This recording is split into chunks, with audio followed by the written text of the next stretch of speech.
Hello, everyone, and welcome back to Mongabay's webinar series for journalists. I'm your host and moderator, Mike DiGirolamo, and I'm broadcasting to you from Gadigal land in the Eora Nation. So this webinar is going to be on both YouTube and LinkedIn, and it will also remain on YouTube after this broadcast is over. So please do subscribe to Mongabay's YouTube channel so you can be notified when this webinar is done and when our next one will be announced. And you can also get notifications about our webinar series by subscribing to Mongabay's newsletter using the subscribe button in the upper right-hand corner of the landing page at mongabay.com. So today's webinar topic is how to cover plastic pollution.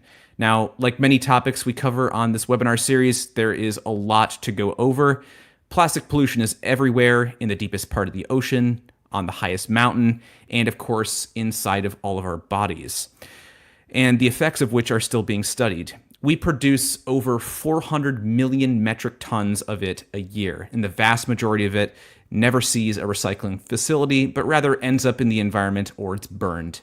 It is a critical year for plastic pollution, as we will see another round of negotiations on the much anticipated Global Plastic Treaty take place.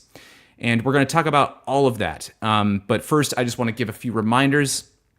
We're always seeking your pitches. So if you have a story idea after viewing today's discussion, go to mongabay.org and click on the Opportunities tab and then on Pitch Mongabay a Story and follow the instructions from there. And we always encourage you to pitch your story idea to other outlets if you're not going to pitch it to us. So first, I want to introduce our panelists in alphabetical order, starting with Philip J. Landrigan.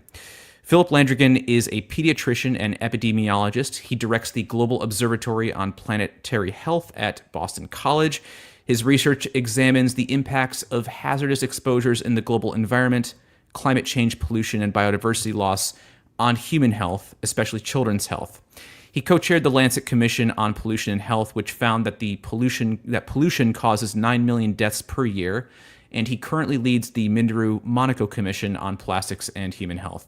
He is deeply committed to translating science into public policy to protect health, save lives, and advance the common good. Also joining us is Charles Pekow. Charles is an award-winning journalist and a Mongabay contributor covering the effort to create a United Nations agreement to control plastic pollution and other international and hazardous waste stories for Mongabay. His work has appeared in the Washington Monthly, Earth Island Journal, Northern Virginia, Truth Out, Species Unite, and others. His major scoops have included revealing how the first Trump administration was undermining the Endangered Species Act and how the United States was facing deadly pipeline leaks and explosions. Charles earned a master's in journalism from Northwestern University. And also joining us is Ana Rocha. Ana is an environmentalist who serves as an amplifier of voices from the Global South to global engagements. She is Brazilian and has been permanently living in Tanzania since 2010.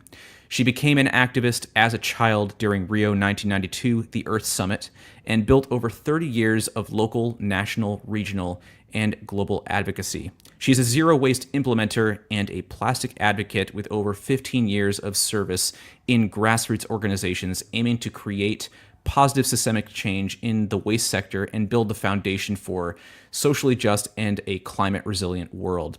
She is the director of the Global Plastics Program at Global Alliance for Incinerator Alternatives, GAIA, providing leadership and strategic vision to GAIA's international policy work. So, just to recap, we'll be giving each panelist an opportunity to address each question today. We have 9 of them. And then at the end, we're going to hold a 15-minute Q&A session for the audience questions that we get. So wherever you're tuning in on, whether it's on LinkedIn or on YouTube, you can feel free to drop a question in on that chat. So if you're listening in and you think of something, just go ahead and pop that question in the chat, and then we'll save it for the end.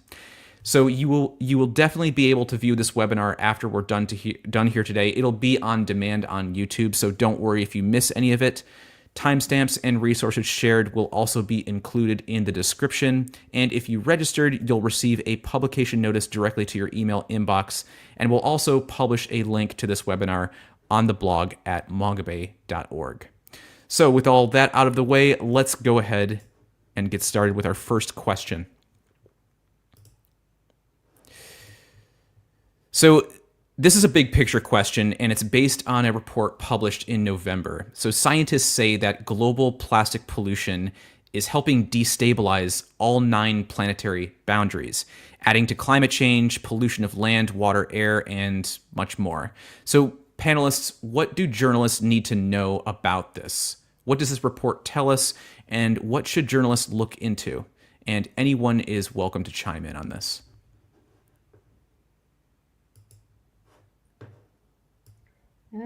Maybe I can get us started. And hello, everybody. It's a pleasure to be here. Thank you for having me. I think the first thing that people need to have in mind is that the life cycle of plastics starts at the extraction of fossil fuels. You cannot disassociate plastics and fossil fuels. And 75% of the greenhouse gas emissions from primary plastic production happen prior to polymerization. So means happens in the supply side of the life cycle. And so one of the things that in this study that you mentioned that talks about the planetary boundaries, it's also seen that even if you are able to decarbonize every single source of emission, as of last year, actually, as of 2024, plastic production by itself would consume 21 to 31% of the global carbon budget by 2050. That means basically that unless we reduce plastic production, there is no way that we can keep ourselves within our climate goals, the goals that have been set by the Paris Agreement. And so it's extremely important for us to think about plastics as a material problem. So the material plastics is what we are trying to address here, and not products. It's not plastic as a product. And I think that's the beginning of the conversation. Thank you very much, Anna. Okay. Can I chime in for a second? Just for a little history of how we got into this situation. There was a line from a classic movie made in 1967 called The Graduate, which Dustin Hoffman plays this young man named Benjamin who can't figure out what to do with himself.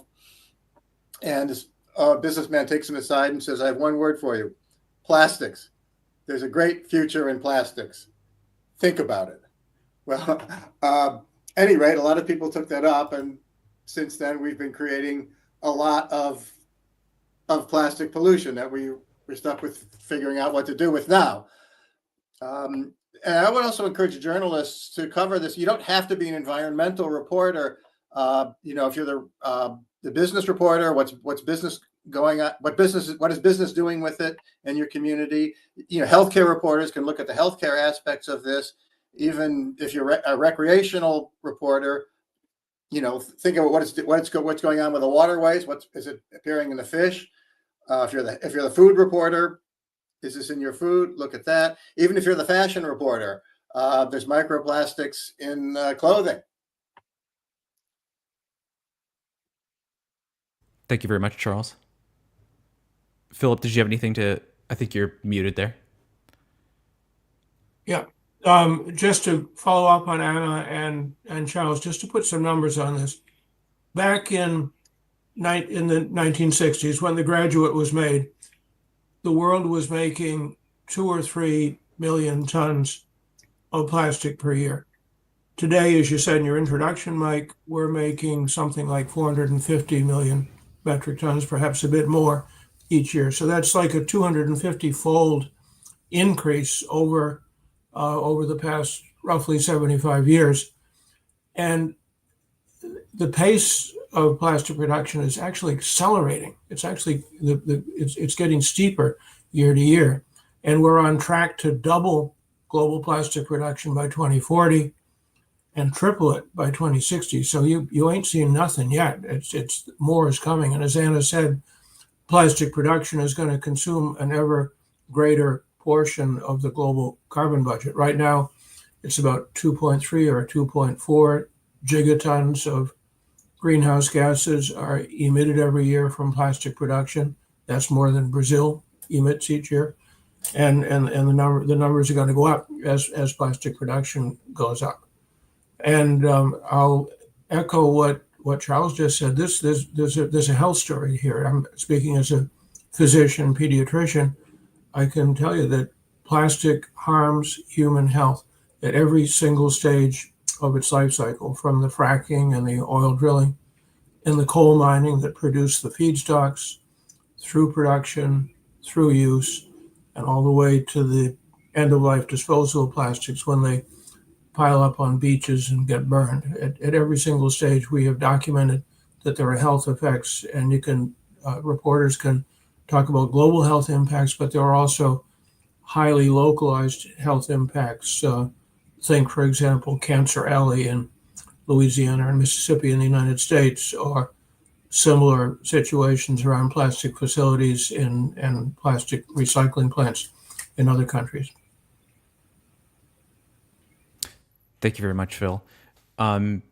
Did anyone want to mention anything else about the planetary boundaries before we move on to our next question? No? Okay.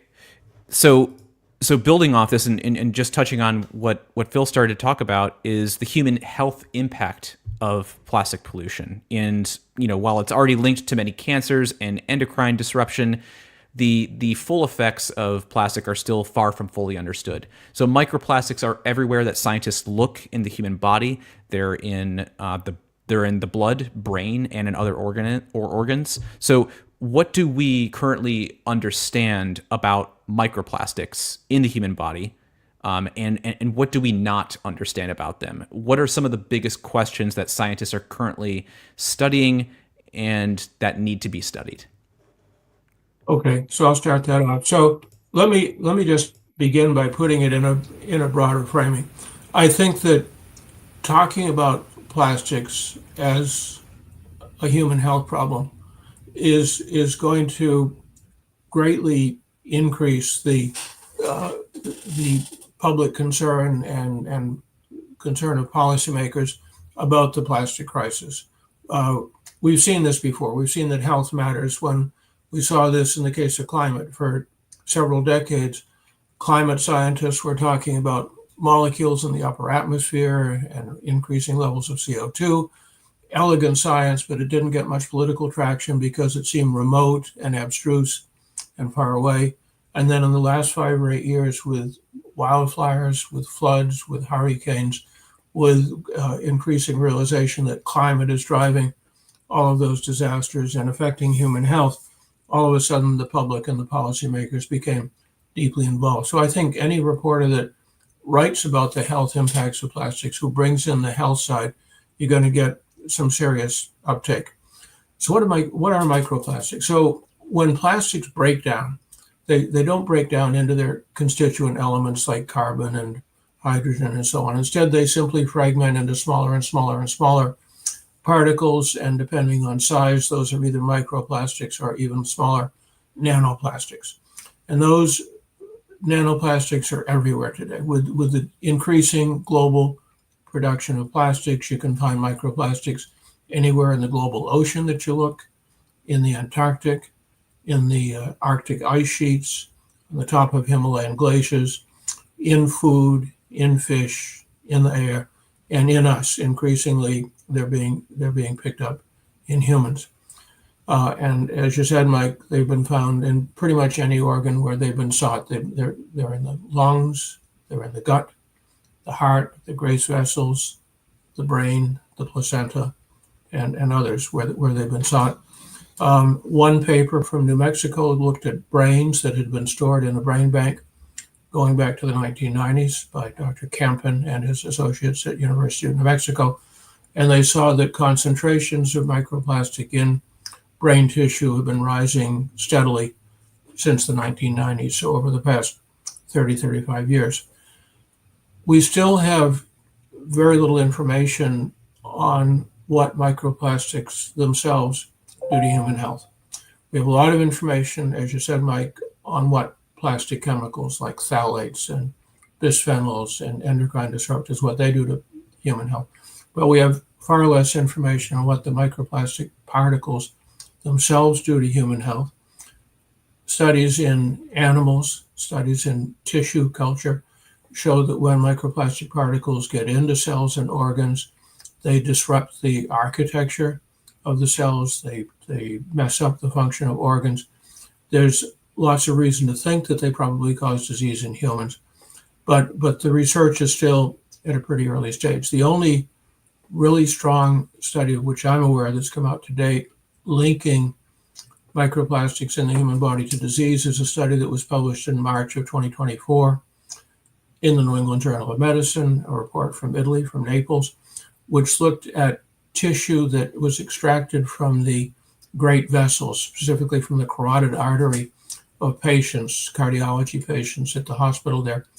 And they found that 60% of those patients, 300 patients, 60% of them had micro and nanoplastic particles in their great vessels, 40% did not. The 60% who had these particles in their great vessels were 4 times, that is to say 450% more likely over the next 3 years to have a heart attack, to have a stroke, or to die. It's only one study. It doesn't prove cause and effect. It needs to be replicated. And a particular need, a very important need here, is to refine scientific methods for measuring microplastics in the human body. There's still a lot of uncertainty about the accuracy of the measurements, but still a 450% increase in risk for heart attack and stroke is not something that's easily dismissed. And I think as more science come in, we're going to learn more over the next 3 to 5 years about what microplastics are doing, and I'd be surprised if we find that they convey any benefit to human health. Well, Phil, that was a lot of great information. Does anyone have anything to add to the human health questions that we might be looking at for microplastics? Just reporters should ask local officials, local researchers, check with your municipal governments, the filtration plants and whatever, and find out what they're doing or to cover it on a local level. Thank you, Charles. I would also add that it's extremely important to make this linkage between human health and plastics, and especially when it comes to the plastics treaty, it's extremely important for countries to be represented by their ministries of health in that space.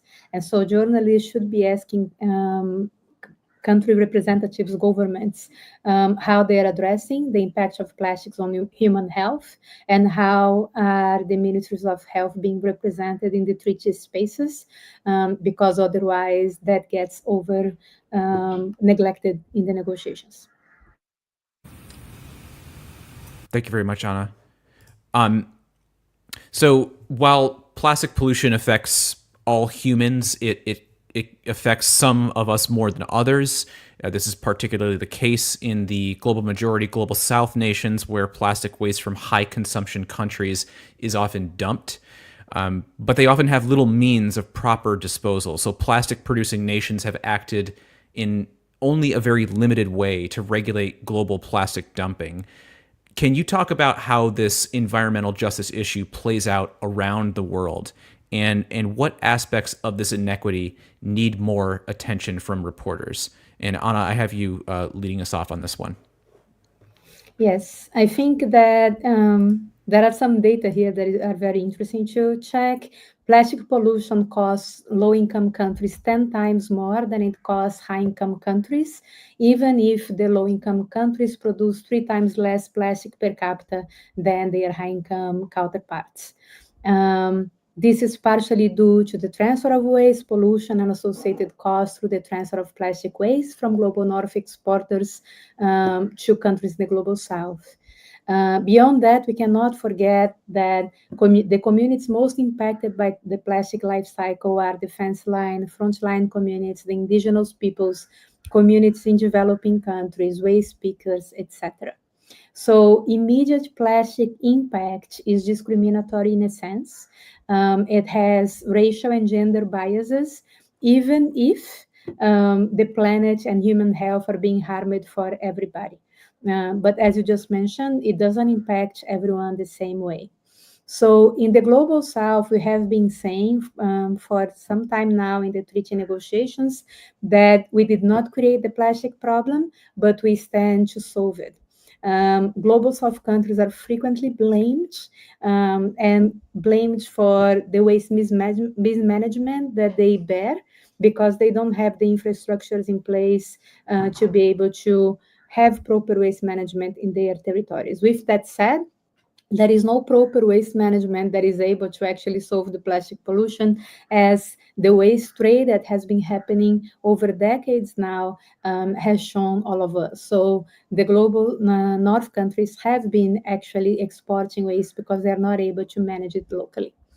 With that said, we also need to remember how much that strains resources, economies, infrastructure, workers' rights, and the overall health of the environment, and also force waste pickers who have been contributing to the solution to plastic pollution for decades now and are highly organized and still spend hours at landfills searching for recoverable waste, segregating waste that cannot be actually segregated, and actually exposing themselves to toxic chemicals because they need to go through plastic materials and plastic products that have not been designed for actually recycling. And so all of this ends up bringing a demand in the instrument, in the plastics treaty, that is recognizing the disproportionate impacts of plastic pollution in the vulnerable populations, including indigenous peoples, frontline and first-line communities, women, waste pickers, and other workers in informal and cooperative settings, and ensuring that all of them have access to a financial mechanism coming out of the treaty that do not indebt them, but rather help them transition the work that they are doing right now towards more sustainable futures. One of the things that I will say that has been very beautiful to see since we started negotiating the treaty is that all these communities that I just mentioned came together and speak with one voice. There is a high level of alignment between all these groups, demanding very similar things and ensuring that the plastic life cycle is actually addressed from production all the way to disposal. And we don't know, we are hoping, but we don't know if we are going to actually achieve a plastic treaty in Geneva in August. But one way or another, civil society success and civil society advocacy is not bounded by the member states' achievements in the treaty. We have been working on this for many years, way before the negotiations started, and we will keep working on this many years after these negotiations end, because for us, ending plastic pollution is mandatory. And until we achieve that, we are going to keep working on this. Thank you very much, Anna. Does anyone have anything to add to that? Quick follow-up to what Anna just said. In the treaty negotiations, something to look for, which was quite evident in the previous round of negotiations in November in Busan, Korea, is the alignment of the countries. So there's approximately 100 countries, maybe more at this point, who have called themselves the High Ambition Coalition. And these are countries that are pushing for the kind of treaty that Anna's talking about, a treaty that protects human health, has the protection of human health as one of its paramount goals, and has worked to get three critical provisions into the treaty. Number one is some kind of a cap or a restriction on global plastic production. Number two is transparency and the provision of full data on what chemicals are in plastics and what are their hazards. Nowadays, most of the chemicals in plastics have never been tested, and we haven't got a clue what they might be doing to people. And the third essential requirement for a successful treaty is some kind of a financial arrangement where the high-income countries who have caused most of the problem contribute to some kind of a pool which becomes available to the low and middle income countries to help them deal with the problem. And the correlation of countries that we saw in Korea was that there were about 100 or so countries in the High Ambition Coalition, and then a very small number of countries who called themselves the Like-Minded Coalition. I'm not sure what they liked, but that's what they call themselves, led by Saudi Arabia, Russia, Korea, North Korea, Iran, who resist any effort whatsoever to impose a cap on plastic production or to bring transparency to the provision of information about plastic chemicals. So that'd be something to watch for in the upcoming negotiations in Geneva. And as the reporter on the panel, I would just suggest asking what legislation or regulations are going on your local, on your state or provincial or national levels. Is your country being an exporter or an importer, or what are the policies, and what legislation or regulations are being considered? At least in the United States, it's very easy to find out what legislation is up at any level. And if there's comment periods, who's commented, you can find that out very easily and make some good sources there on all sides of the question. Thank you very much, Charles.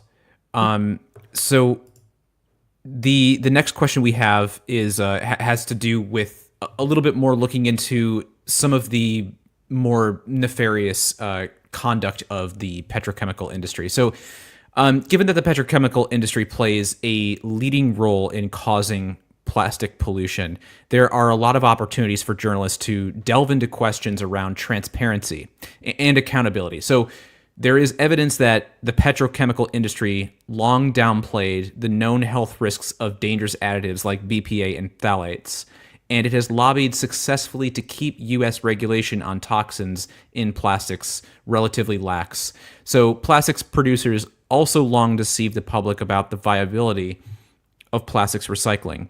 So panel, can you talk about these kinds of things and other opportunities for investigative reporting? What should journalists be looking for when it comes to like corporate cover-ups of or misinformation and disinformation more broadly? And Charles, I have you starting us off on this one. Very well. Well, first of all, there's a long history of industries covering up information that they have that would be unflattering. It would hurt their bottom line. I guess the classic example is with tobacco. The cigarette manufacturers knew way back in the 1950s that tobacco was not good for you, but they covered that up. And the same thing with the oil companies knew that their pollution was causing climate change, and they kept mum about it. And even as I understand it, Kodak knew they had invented a digital camera decades ago and didn't sell it and kept quiet about it because they figured it would reduce film sales. So at any rate, you can take a look at these companies and find out how at least in the United States, you can find out how much money they're paying on outside lobbyists, how much money different industries are donating to political campaigns. It used to be very difficult to do. You used to have to go down to the Federal Election Commission in Washington and look at the information on microfiche. And today, there's something called OpenSecrets.org, which in the United States will tell you all, who's donating to where and who's paying for outside lobbyists. It doesn't tell you about the in-house lobbyists, but it gives you some figure on who's lobbying Congress. And a lot of this information is probably available on state levels too, and then information is probably available online. And the other thing you can do is check with environmental groups. They're always generally happy to tell you what's going on and legal action. And also, publicly traded companies in the United States are required to file reports with the Securities and Exchange Commission telling them any legal actions that have been taken that they're involved in.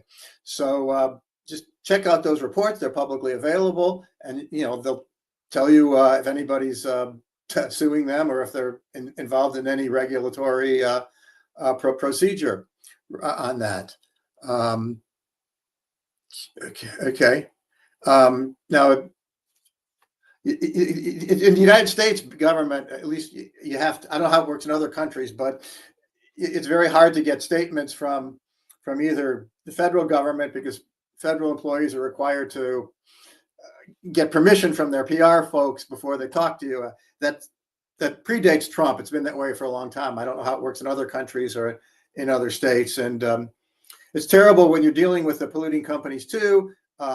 Generally, they don't want to talk to you. They'll give you a sanitized statement from their PR folks, but you can try. Thank you very much, Charles. That was great information. Anna or Philip, did you have anything to add to that? Philip? Yeah, I'm good. I unmuted you. Go ahead. Thank you. One thing to keep an eye on is where are the petrochemical companies spending their money? So what their economists are seeing is that the market for gasoline, the market for diesel, the market for home heating oil is going down. Probably not as fast as a lot of us would like, but it's certainly going down as people buy electric cars, put solar panels on their roofs, build windmills, even though all of that has slowed down in the United States since Trump came back into office. Things are moving in that direction, and the fossil fuel industry's economists can see that the market for burning fossil carbon is going to go down. And so what they're doing this already, they've been doing it for several years now, is diverting their investment into building more and more plastic and petrochemical production facilities. The big one in the USA outside of Pittsburgh in Beaver County, Pennsylvania, that has come online just quite recently and is already, I understand, causing a lot of local pollution. So this is a topic that can be looked into. Another ripe topic is the link between the petrochemical industry, the plastic production industry, which is really the same industry, and political corruption, with the industries lobbying state and national officials to subsidize the industry, to give the industry tax breaks, to exempt the industry from liability when things go wrong. Look at the links between subsidies, tax breaks, and corruption. A lot of this is very local stuff. For example, at the county level in states like Texas and Louisiana. There's a great video I saw a few weeks ago called "Why Louisiana Stays Poor." About a 15-minute video worth watching. Gives you a primer, a guide to how these things work if you're not already into it. Thanks. Thanks for adding that, Phil. It's really good information. I will just add one piece, which is we also need to be mindful of the influence of the petrochemical industry in the treaty negotiations.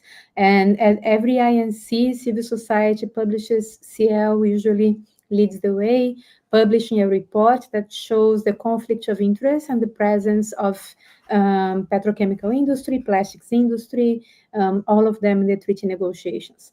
So all the communities that I just mentioned 5 minutes ago that are there paying their way and is struggling to be able to have their voices heard, get outnumbered by the plastics industry that sometimes are part of the delegations and sometimes are there as observers. But one way or another, they have way more access to governments than the frontline communities, defense line communities, the way speakers, and everybody else. And so the conflict of interest is actually a demand from civil society that we address it and that we ensure that the people that benefit from plastic pollution don't get actually to have a voice in the negotiations. Is one that we have not been able to achieve, but it would be great to see journalists pushing and asking those uncomfortable questions as well. Thank you very much. Does anyone have anything to add before we move on to the next question? Well, we actually started talking about some of the concerns and considerations for this next question, which is the Global Plastic Treaty, which is entering a pretty crucial round of negotiations this year. So my question for the panel is, what are the most pressing issues and questions you think journalists should be asking about, and of whom? And what is at stake as we head into the next negotiation scheduled for the 5th to the 14th of August in Geneva, Switzerland? And Charles, please take it away from here. Okay. Well, first of all, it's too early to say what's going to happen. They were supposed to come up with a treaty by the end of last year, and they missed the deadline. So I'm not a good prophet, and I wouldn't speculate on what's going to happen. But we should ask, first of all, will anything happen? That would encourage reporters to ask their delegations what position are they going to take? One of the big questions is what is the United States going to do? There's been a change of administration. The current administration is not known for environmentally friendly policies, and the last one was somewhat questionable. That it would not join the high what they call the coalition that wanted a what the name skipped my mind. High ambition. What was the name of that? The high ambition coalition. Right, the high ambition coalition. Is the United States going to participate? As I said, in the United States, the delegates don't want to talk to you. I actually once reached the chief delegate by phone. He said, "Oh, I'd be glad to talk to you, but I have to go through the PR folks." And instead, I had to submit questions through them. But ask your delegates. Ask delegates from the High Ambition Coalition. They'll be probably be happy to talk to you and what they think, what they're going to push. There are some big questions here as to whether or not and who's going to pay for this. Because who's going to pay for the to enforce the treaty? If there is a treaty, is it going to address the whole life cycle? What should be mandatory? What should be voluntary? Will certain chemicals be banned? And again, trade has become a big issue because the United States has put up all these new tariffs. And is that going to affect trade? Is that going to, it'll affect trade for sure, but is that going to affect, the treaty? So I would look at that. Also, we have wars going on that are in the Middle East and in Ukraine, and goodness knows where else one will start. And are these going to affect what's going on? Because some of the countries involved in creating the plastic pollution are the ones who are directly or indirectly involved in the wars. Thank you, Charles. I'd like to add a little bit to this. I think that there is a lot of uncertainty about what is going to happen in Geneva, that's for sure. And I think one of the biggest uncertainties that we have is actually on how we are going to be able to make decisions in this treaty. As it has been mentioned before, from the beginning until now, we actually have a very large number of countries that have been raising their voices for an ambitious treaty. And we have the High Ambition Coalition, yes, but I will also say that we have African countries. Africa has been actually the most ambitious region in the treaty from the start. Even countries that are not part of the High Ambition Coalition have stood for ambition from the very beginning. We have the Pacific Islands as well, raising their voices for ambition. We have several GRULAC countries raising their voices for ambition.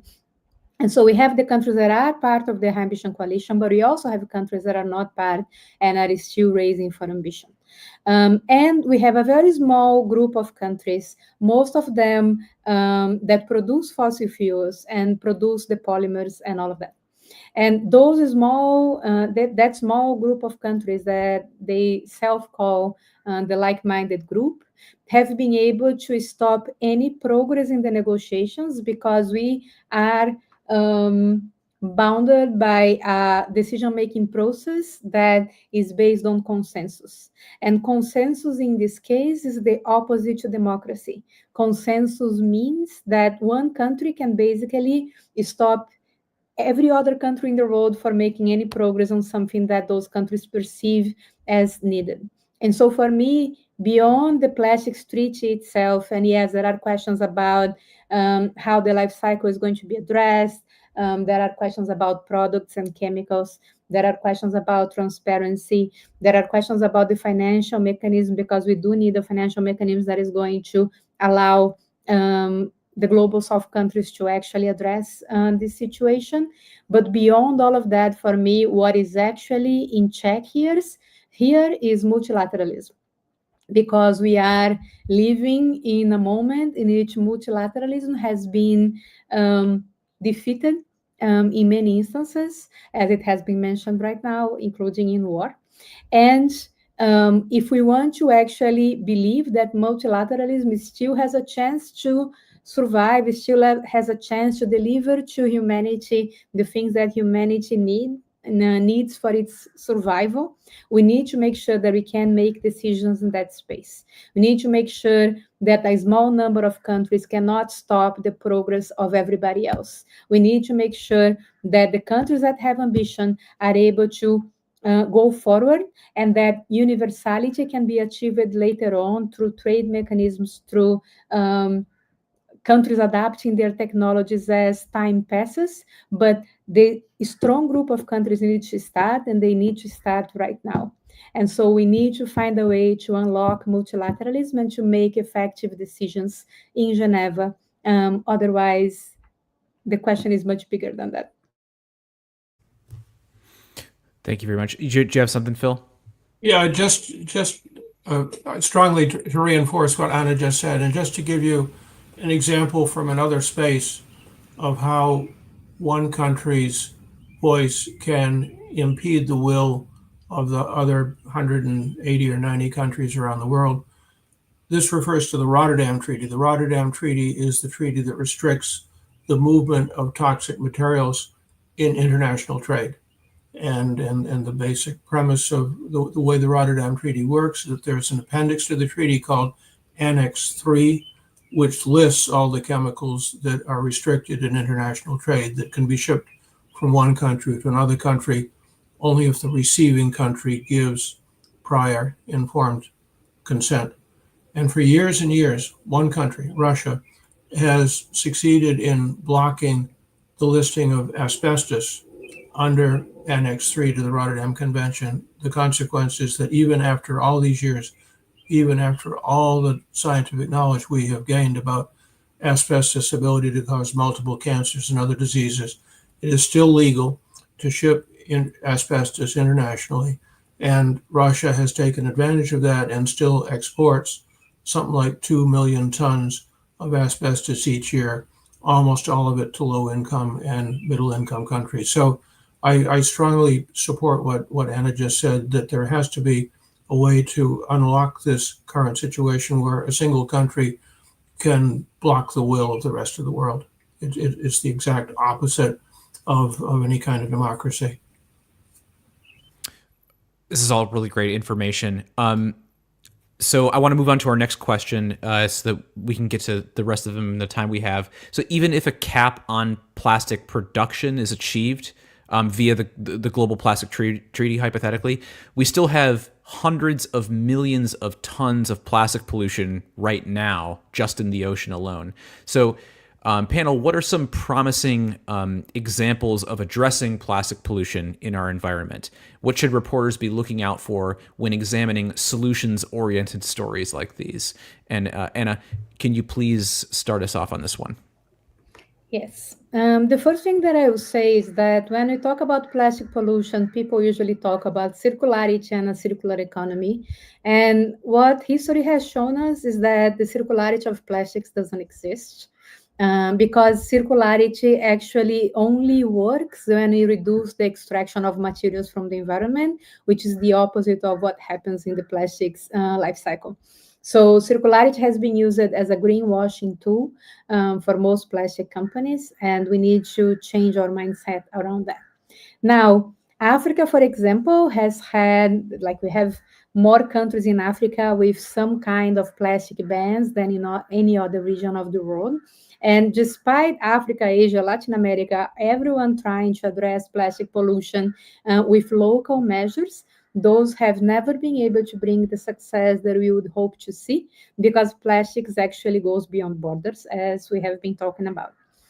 I'm a zero waste implementer. I have been implementing zero waste since 2017 here in Tanzania, and I'm a believer that zero waste, community-based zero waste, that include the decentralization of waste management, that includes segregation at source, that includes education, that includes composting, that includes recycling of what can be recycled, and then acknowledgement of the waste streams that cannot be recycled is the way to go.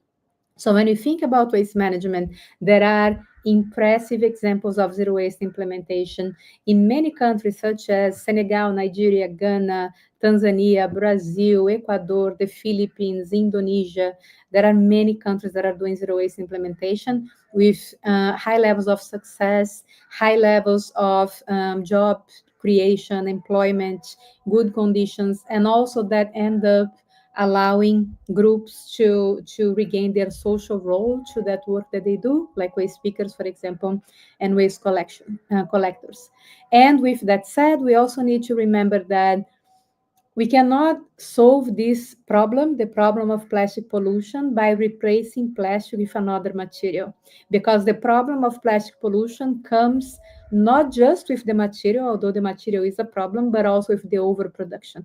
And so what we need to be searching for, and journalists should be searching for, is examples of systemic change, examples that actually are offering a different way for products to be sold, a different way for waste to be managed. And so the zero waste is one of them, but reuse systems is also another one. So reuse and refill systems, and they have been very successfully implemented in many countries in Asia, in Africa, and in Latin America, are actually the way to go. And they used to be what we had until very recently. We actually had our economy based on reuse and refill. We still have it in many places in the global south. We have a publication that I'm going to share the link for that is called Life Before Plastics. That is a publication based on how we have delivery systems in Africa that don't rely on single use. And so for me, that's the baseline for the discussion, is how we can actually look at systems that provide systemic change and not just material replacement. Thank you very much, Anna. Charles or Phil, did you have anything to add to this? Sure. Well, first of all, I've done a number of stories over the years on cleanups. Some places will give, people will do extreme cleanups, organize, our environmental groups will do them. And in some countries, in Africa, you pay people to collect plastic off the shore and they'll do it. It's a way of getting income. There's something in it for them. And so they'll do it. And that's gone at least part of the way in cleaning up plastic off the oceans and from the shores. And I did a story some years ago about a trash trap. That some environmental group put a trash trap in the river, collected the trash, and to find out exactly how much plastic and glass and other stuff was coming in there. And you can even find out, how many plastic orange juice bottles were there. And you can find out how many orange juice, how many were soda, and even which companies are which brand of cola is getting thrown into the river. And these things actually helped lead to some taxes on plastic bags in the local community. So yeah, take a look and see if they're doing something like that. Another issue is the issue of recycling. That way back in this, a generation ago, recycling was seen as the cure-all, and now the people who are making plastics and the like-minded nations are encouraging only recycling. And environmental groups are now saying recycling doesn't work. But I would look into that. First of all, the Environmental Protection Agency did a story, or actually did a report, which has gotten almost no attention. In fact, I have thus far been unable to tell a story about it on recycling, and they said that it's not done as well as it should be. That there's better recycling equipment available that could be used, and also just extremely recently, the National Academy of Sciences came out with two two studies. One is about municipal solid waste recycling, and the other is about how recycled plastics can be used in asphalt. And they were both encouraging. They said these things, can be improved, but they can go on. So yeah, there are stories there. And another issue is chemical recycling. When you think of recycling plastics, you normally think of burning down or crushing the plastic bottle and turning it into another plastic bottle. And now apparently the new way is to turn it into some sort of energy. But some environmentalists are saying, well, wait a minute, that creates a lot of pollution when you do that, and that's not a solution either. But look into all those things. And another thing is, last thing I'll mention is that the fault may not be in our plastic jars, but in ourselves. I mean, people don't follow the rules, and sometimes I get conflicting advice about what's recyclable and what isn't. And go into any trash place, and a lot of cities will say put recycling things here and put trash here, and people don't. They just commingle them, which sort of defeats the purpose. It may pollute or contaminate the what could be recycled. But ask in your community what's being recycled, how much of this actually is being recycled, and take a look at. I was just at a festival over the weekend, and there's plenty of plastic being used all over the place, and just because people are giving out samples of drinks and so forth and putting them in these little plastic cups, what's going on? How come, take a look at bars, restaurants, on venues. What are they doing with all these plastic bottles and cups? Thank you very much, Charles. And go ahead, Phil. To keep an eye on in this space is single-use plastic. So single-use plastic, stuff that's meant to be used once and thrown away, everything from plastic bags to straws to bags, now accounts for at least 40%, maybe more, of all plastic production. And the manufacture of single-use items is the single most rapidly growing area of plastic output. And it contributes disproportionately to the waste stream. Something like 65% of plastic waste is single-use stuff. So I love the notion of recycling. It certainly works for glass. It works for aluminum. It works for paper and cardboard. But globally, only something like 8% of all plastic is recycled. And sure, some of the problem is that people are careless and put stuff in the wrong bin. But a lot of people do the right thing. I see the students on our campus, and they're very diligent about sorting their trash, trying to get everything to the right bin. The real problem, the real issue, the real impediment to recycling plastics is the plastics themselves. There's many different kinds of plastics, everything from polyvinyl chloride to polyethylene to polystyrene, poly after another poly. They're all different. They don't play well together. And then all plastics contain multiple chemicals, many of them toxic. And those chemicals cannot be used for an awful lot of products. They can be used for things like road asphalt, as Charles just said, but they can't go into a lot of things. And so the result is that with only maybe 8% of plastic being recycled, the other 90 or 92% of it is either burned or put into landfills. Disproportionately, that consists of single-use plastic. So the most important or the most effective strategy for reducing that incredible and increasing burden of plastic waste is to cut down the production of single-use plastics. And in an ideal world, if the treaty negotiators could come up with a cap of some kind of restriction on global plastic production that specifically targets single-use plastics. In other words, a cap that allows countries to continue to make the plastics they consider essential for medicine, for engineering, for aerospace, but very strictly limit the single-use plastics. That would go a long way to solving the problem and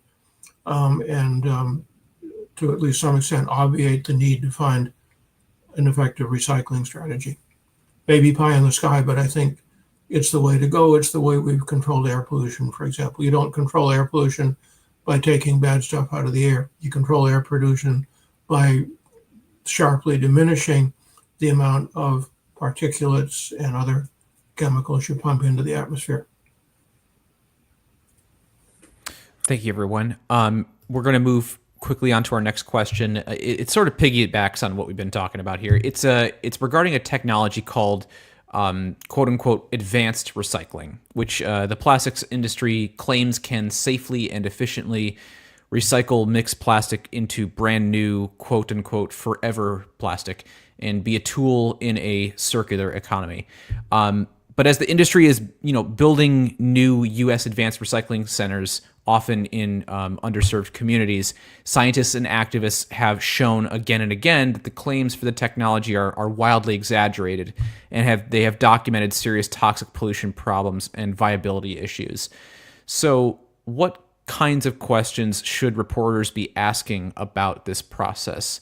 And Phil, I have you starting us off on this one. Sure. Well, one question to ask is, can they bring this technology to scale? There have been these little pilot plants that you've described that get a lot of publicity, generate some nice local press, but can they come to scale? My understanding is that very few of them do come to scale.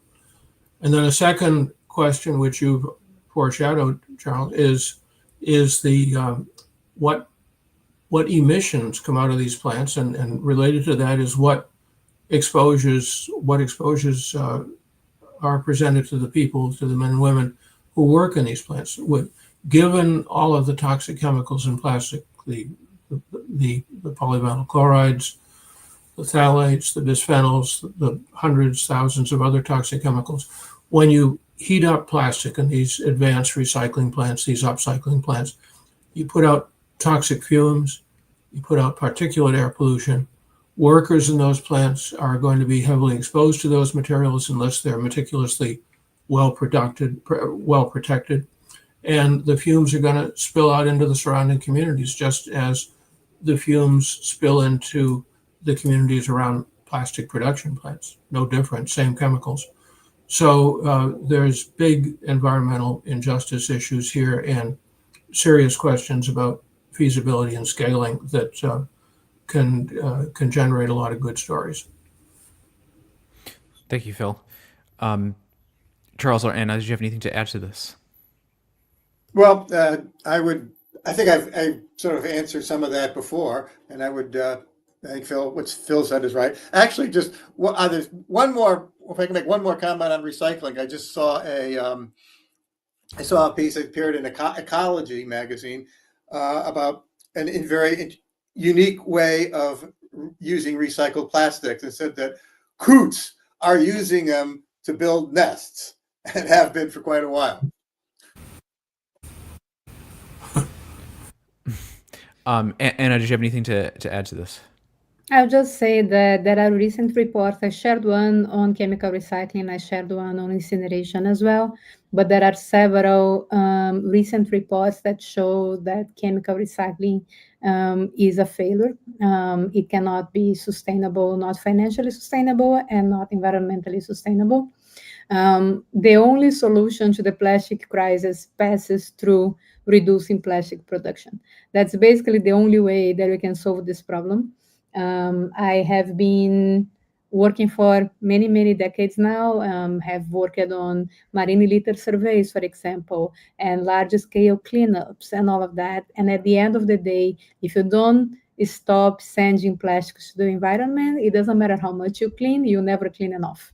And plastics, as we have been saying here from the beginning, is not something that just disappears. It doesn't disappear from the road. So one way or another, when we are burning plastics, we are turning it into toxic air pollution. When we are dumping plastic, we are turning it into toxic chemicals. So there is no way out. The only way out is actually have proper regulation of plastic production and significant reduction of the volumes of plastics that we are producing. Thank you very much, Anna. We're going to move on to our our last question-ish, second to last question here. So, and again, this is quite additive to what we've been discussing. A lot has been written about alternative plastics, and many of them, touted as biodegradable plastic prototypes. They've been heavily hyped, such as plastic that can dissolve or break down in soil or water within weeks or months. I've reported on it myself. But this technology is changing a lot, and a lot of labs and companies are working on various products. Where do we currently stand on viable plastic alternatives that biodegrade completely and that do not contain toxic chemicals? And what are the most promising tech emerging in this field, and what are the challenges to implementing it? And anyone is welcome to chime in on this one. Well, there are plenty of alternatives. You go into a lot of fast food restaurants, and what kind of straws and cutlery are they using? A lot of them is plastic. But I was in one yesterday where they said that all the forks and knives are made out of some wood or paper related material, and they work fine. And they didn't use plastic dishware either. That was made out of some sort of paper that seemed to work fine. So yes, there are alternatives. Now, you may recall in the United States that President Trump ended the ban on plastic straws, even though there's plenty, paper straws will work just as well, but that's the kind of president we have. So, I think in Montgomery County, where I live, your restaurants are not supposed to use plastic straws, and some of them do anyway. But yes, we can use alternatives, and we could see which companies are and which ones aren't. It's not strictly up to the government. I think there's a lot of local stories here, that a lot of cities and states in the USA, provinces in Canada, have banned particular plastic products. As Charles says, straws, paper bags, other things. Another strategy is that some institutions, some school districts in Massachusetts, where I live, the town of Brookline, is getting rid of all plastic in their food service. They feed thousands of kids lunch every day, and they're going back to the future. They're going back to metal trays. They're going back to crockery dishes. They're going back to metal forks, knives, and spoons. And so they're basically taking plastic completely out of their food service thing. Another set of stories that you can look into is the manufacture of plastics from environmentally friendly materials. I was just talking to a person yesterday who has a company up in Maine, state of Maine in the USA, where she is making polymer from kelp, seaweed kelp. She lives on the Maine coast. She works with local lobstermen and fishermen to harvest the kelp, and then she converts it into a basic polymer precursor in this tiny little startup factory that she has. There are several benefits to this. The first is that it uses a material that grows naturally. It requires no fertilizer, no nitrogen, no phosphorus to grow. It just grows naturally in the ocean. She's planning to use green electricity to make the stuff, so it will not have the impact on greenhouse gas emissions that fossil fuel-based plastic production has. And we'll see where it goes. The big issue with any of these new technologies is going to be scaling. I draw the analogy between these new technologies for plastic production. It's where clean energy was 20 years ago.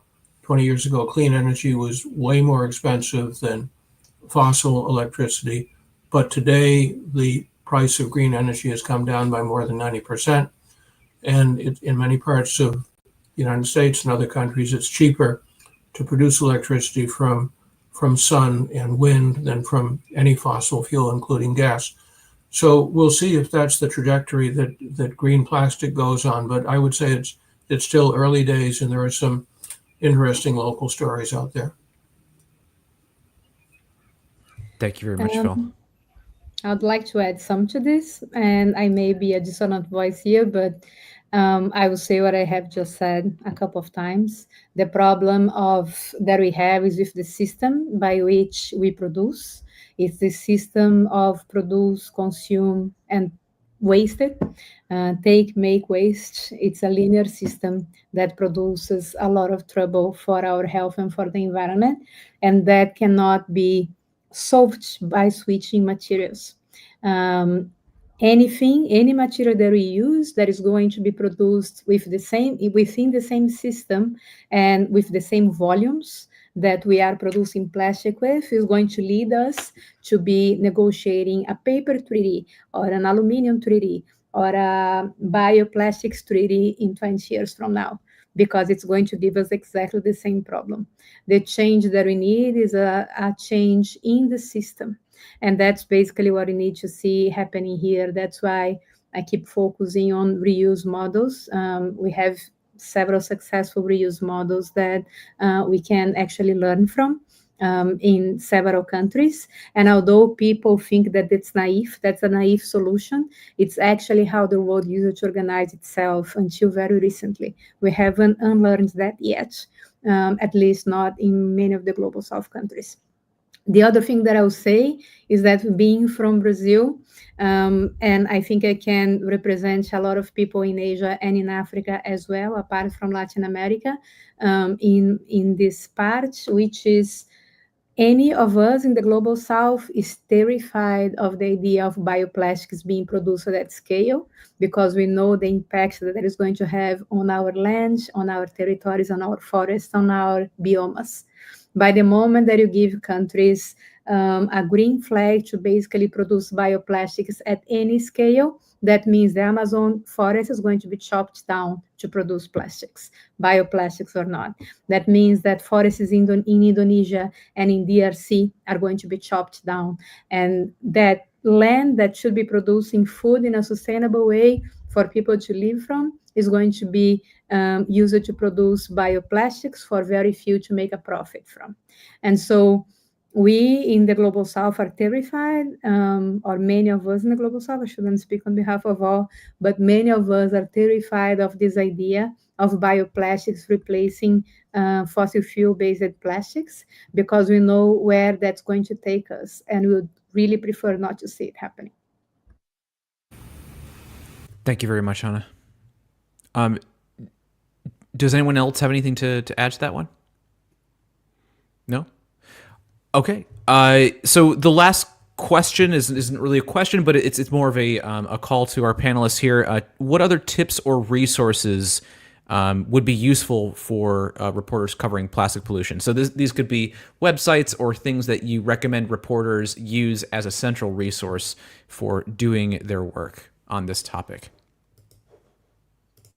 I would say here that reporters should follow the money, and there's two big money streams you can track. One I've already mentioned, that's subsidies and tax breaks that governments give to the plastic production industry, which go into the billions of dollars. It's money that could be used to build schools, to build hospitals, often at the local level, the state or the county level, that goes into enriching the companies that make plastic. And the other money stream to take a look at is look at the externalized costs of plastic production. The pollutants that plastic production generates cause disease. They cause disease and death at every stage of the plastic life cycle. I was involved in 2023 in producing a big report called the Minoru Monaco Commission on Plastics and Human Health. And one of the things we did in that analysis was we brought in an economist, Professor Maureen Cropper from the University of Maryland in the USA. And Professor Cropper calculated the costs, the annual costs of plastic production and plastic use, the health-related costs, that is to say the costs of the diseases, the premature deaths that are caused each year by plastic.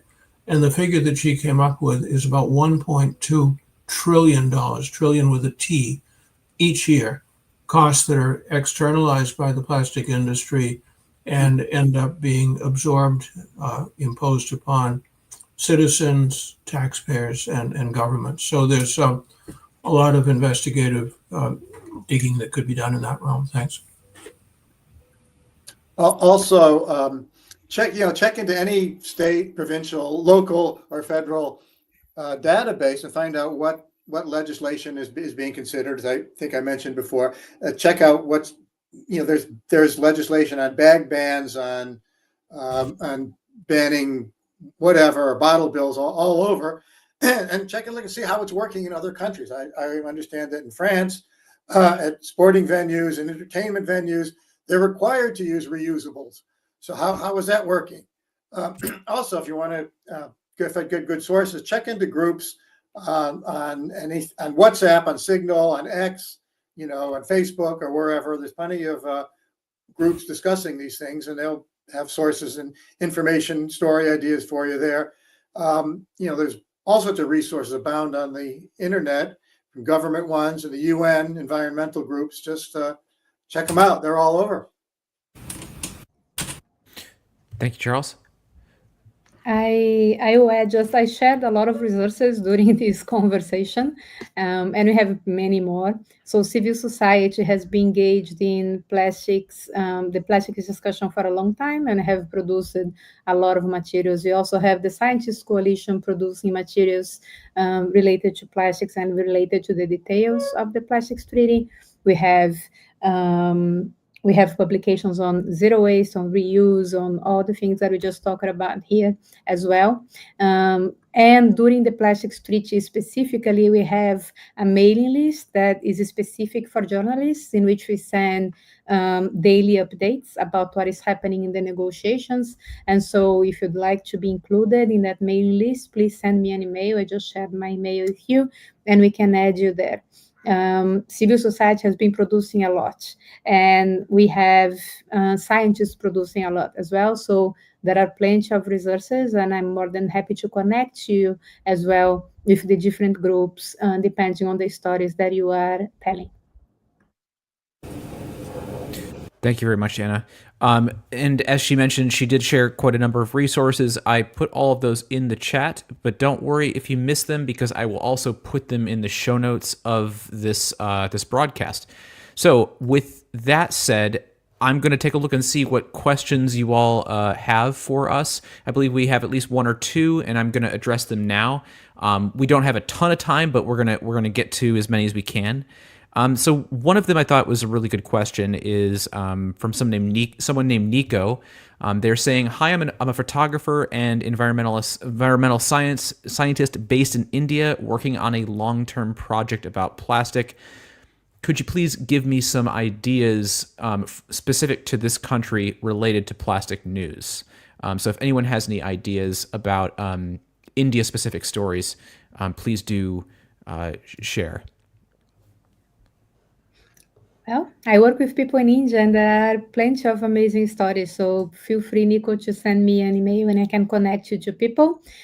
We have zero waste implementation happening in India, and we also have a couple waste cooperatives that have really changed the notion of waste management in the context of India, including Swatch, which is quite an amazing group.